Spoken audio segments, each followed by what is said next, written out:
Vamos a pedir la dirección de nuestro Señor. Si tienen la lectura que se acaba de hacer, les voy a pedir que sigan en ella. Y vamos a inclinar nuestros rostros y vamos a orar para luego posteriormente escuchar este precioso mensaje que encierra muchas cosas importantes para nuestro saber. Vamos a orar, hermanos. Padre Santo, estamos acá hoy reunidos, llenos de gozo, Señor. Queremos, Padre, pedirte nos des atención, abras nuestra mente y que tus palabras, Señor, sean de alimento espiritual para nuestras vidas, e igual que sirvan para dar testimonio a otras personas que aún no te conocen, Padre. Permite, Señor, que seamos instrumentos para glorificar tu nombre y darte a ti siempre la honra, gloria y alabanza. Padre eterno, en Cristo Jesús, te lo pedimos. Amén. Me voy a permitir, hermanos, con su permiso, voy a volver a leer lo que es la lectura para este mensaje, para tenerlo un poco fresco y saber de qué se trata esto que nos vino a dejar acá escrito el Señor. Dice allá en el Santo Evangelio de Juan, en el capítulo 1, los versículos que se acaban de leer del 29 al 34, escuchen con atención. Dice: el siguiente día vino Juan a Jesús, que venía a él, y dijo: he aquí el Cordero de Dios que quita el pecado del mundo. Este es aquel de quien yo dije: después de mí viene un varón, el cual es antes de mí, porque era primero que yo. Y yo no lo conocía, mas para que fuese manifestado a Israel, por esto vine yo bautizando con agua. También dio Juan testimonio diciendo: vi al Espíritu que descendía del cielo como paloma y permaneció sobre él, y yo no le conocía, pero él que me envió a bautizar con agua, aquel me dijo: sobre quien veas descender el Espíritu y que permanece sobre él, ese es el que bautiza con el Espíritu Santo. Y yo le vi y he dado testimonio de que este es el Hijo de Dios. Muy completo este mensaje que se encuentra aquí, y podemos darnos cuenta que hay que hacer notar ciertas características que tenía aquí Juan en su momento de estar haciendo esta parte de estar dando testimonio a nuestro Señor. Nos damos cuenta de que él se gozaba en el momento en que él quería hablar acerca de nuestro Señor, y él tenía esas características de estar constante y también de estar incansablemente predicando lo que viene siendo el Señor. Y podemos percibir, hermanos, que él dice en cierta ocasión, cuando se le presentó un interrogatorio que le vinieron a hacer de Jerusalén por unos fariseos, levitas, acerca de quién era él, por qué estaba haciendo lo que es el bautizo, por qué estaba predicando y todo esto. Y él, de forma muy clara, por decir, en lo que él les estaba dando como respuesta, pero si nos ponemos a leer lo que dice la Biblia, no sabemos si realmente entendieron la respuesta que les dio a los que le vinieron a hacer ese interrogatorio, porque la pregunta que le hicieron fue: ¿quién eres tú?, le dijeron. Si no eres el Cristo, si no eres Elías, Si no eres el profeta, ¿quién eres?, le dijeron. ¿Por qué bautizas? Y él les dijo, yo soy, le dicen, la voz de aquel que clama en el desierto, enderezar el camino, le dijo. Esa fue la respuesta que les dijo. Lo podemos ver que se encuentra en el mismo capítulo, pero unos versículos antes a lo que es la prédica de hoy. ¿Será que se fueron con alguna respuesta? Me imagino que si alguien de ustedes les dice, yo soy la voz de aquel que clama en el desierto, enderezar el camino, ¿qué pudiese ser para ustedes esa respuesta? ¿Quién era entonces realmente Juan? Esta respuesta, hermanos, se encuentra aquí, dentro de lo que es la parte que acabamos de leer del Cordero de Dios. Dice allá, y yo no le conocía, pero el que me envió a bautizar con agua, aquel a quien veas descender el Espíritu que permanece sobre él, es el que bautiza con el Espíritu Santo. El que me envió, dice. Entonces podemos ver que es como un enviado nomás para dar testimonio de lo que iba a venir posteriormente a ser nuestro Señor. Y comenzamos diciendo, y dijo, he aquí el Cordero de Dios, dice. Pero realmente, ¿a qué se refería al decir esto? He aquí el Cordero de Dios. Podemos entender esto si leemos varias partes de lo que es el Antiguo Testamento y nos habla acerca de lo que es el Cordero, para qué servía, por qué se hacía sacrificio, por qué. Y hay varias partes que nos hablan de esto. Podemos citar Éxodo 12, Lucas 22:7, Primera de Corintios 5:7. Todo esto es en relación a lo que es el Antiguo Testamento, pero de forma más acertada en cuanto a lo que viene siendo la obra que vino a hacer nuestro Señor para que nosotros fuésemos redimidos y perdonados de nuestro pecado. Se encuentra en lo que dice Isaías 53:6-7, que nos dice, todos nos descarriamos como ovejas, cada cual se apartó por su camino, mas Jehová cargó en el pecado de todos nosotros, angustiado él y afligido, no abrió su boca. Como cordero fue llevado al matadero, y como oveja delante de sus trasquiladores, enmudeció y no abrió su boca.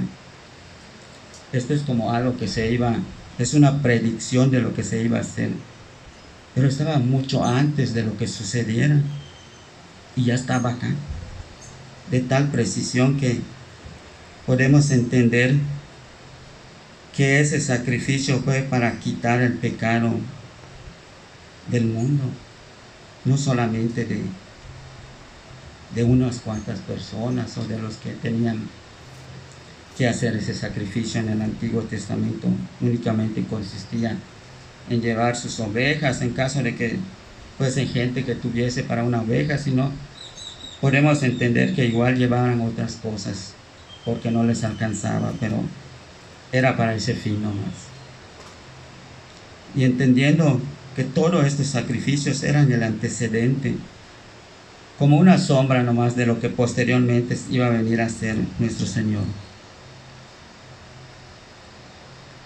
Y es evidente que hay diferencias en relación a este sacrificio que se daban en forma del Antiguo Testamento y el que hizo nuestro Señor. Vamos a enumerar nomás algunas para que podamos entender esto. Los sacrificios en el Levítico eran con el fin de que una persona en concreto pidiera por un pecado que se le fuese perdonado. En cambio, el sacrificio que hizo nuestro Señor tiene un alcance universal y no es únicamente para una persona, al igual que podemos entender que este sacrificio, ellos designaban qué es lo que iban a llevar, como se les había comentado antes. En el sacrificio que se hace para el perdón de nuestros pecados, aquí no es Dios mismo quien decide cuál es esa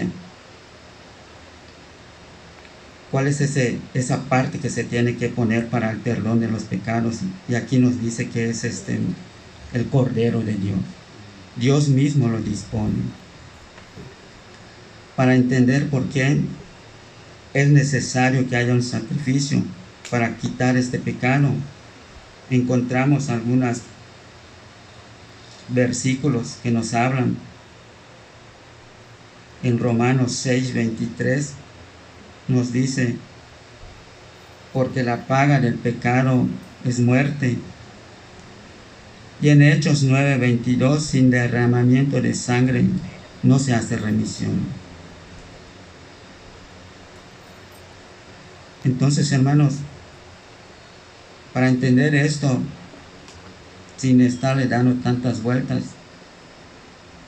cuando escuchemos que digan el Cordero de Dios, nos estamos refiriendo a ese sacrificio que hizo nuestro Señor. Ese sacrificio que nadie más lo pudo haber hecho sino Él. Los demás versículos que nos hablan: este es aquel de quien yo dije y yo no lo conocía, así como también que se vio descender al Espíritu Santo del cielo como paloma y permaneció sobre él. Son partes complementarias, así como la parte que dice yo le vi y he dado testimonio.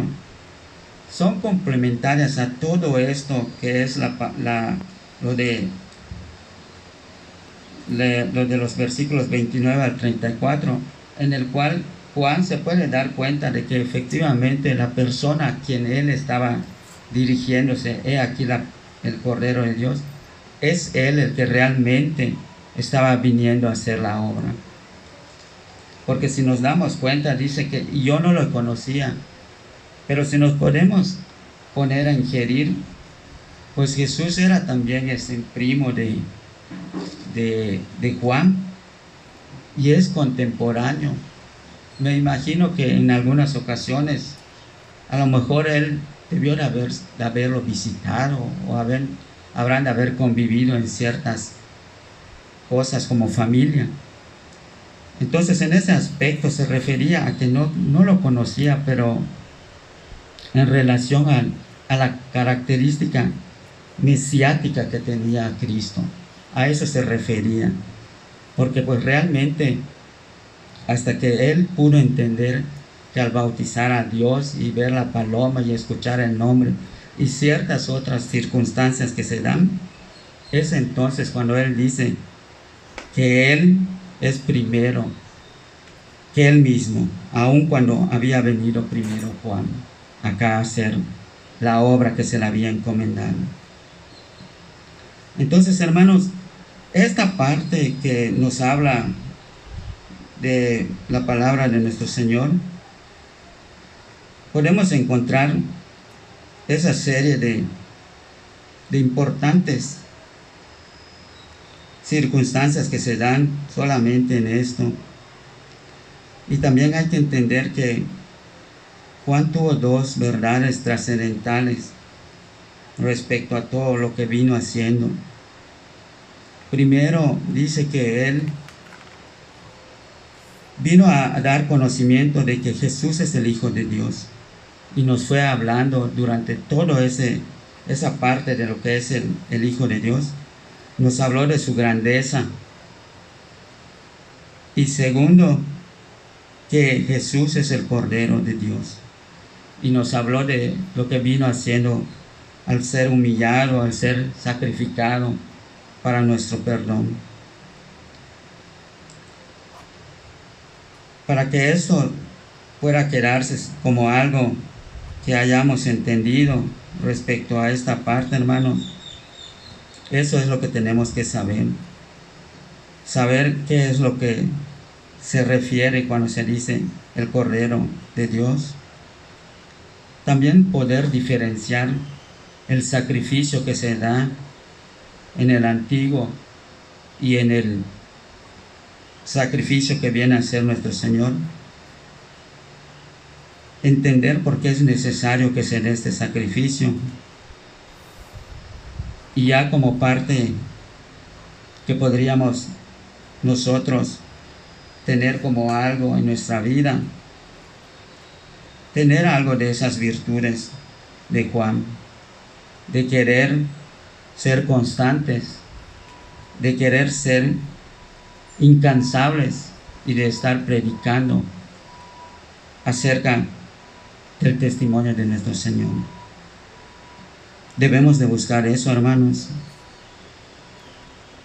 Y nos podemos dar cuenta de que así lo hizo Juan, y él nunca se sintió celoso, mucho menos dijo que no sigan a porque pues yo vine primero, o yo soy quien les da la palabra.